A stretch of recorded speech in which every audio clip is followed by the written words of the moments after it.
Hello guys! Araw ng gala namin ni Rian.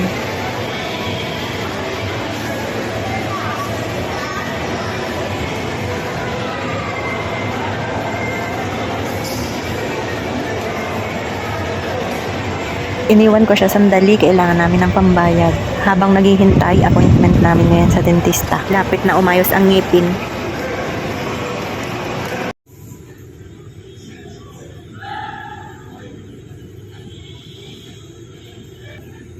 Habang naghihintay, pag sa cellphone, video-video lang ang ginagawa ko. Kailangan magsipag sa paggawa ng content. Aba,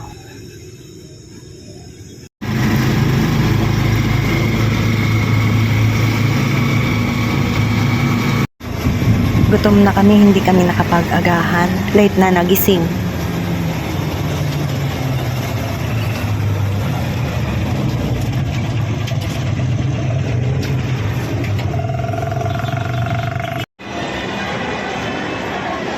Ang bilis ng panahon, malapit na ulit magpasko.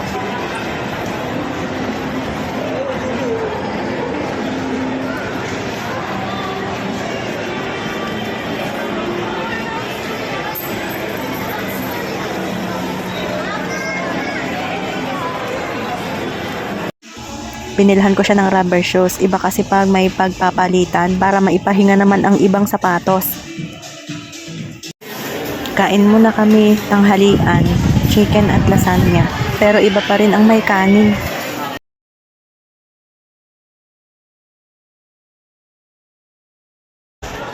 Kailangan magmadaling kumain, uuwi na kami. Ako pa naman sa tunay, napakbagal kumain, ang tagal kong ngumuya. Lalo't walang sabaw. Pero kapag gusto ko ang pagkain, medyo mabilis na. Nakapast track po yan para hindi kayo mainip. Kayo po ba'y ganito din kapag kasama ang mga anak nyo?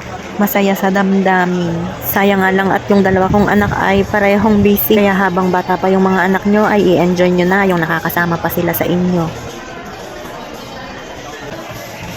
Mamaya po pag uwi namin ay gulay na luto ng daddy niya ang ulam namin.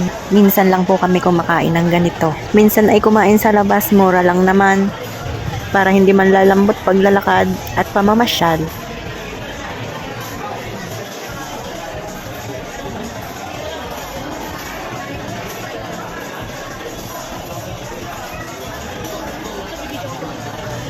At pasalubong pang ulam sa hapunan, kapares ng gulay. Pangarap ko lang yan dati, makita siya ng mga anak ko. Kaso ang uso lang dati yung estatwa sa labas sa may pinto.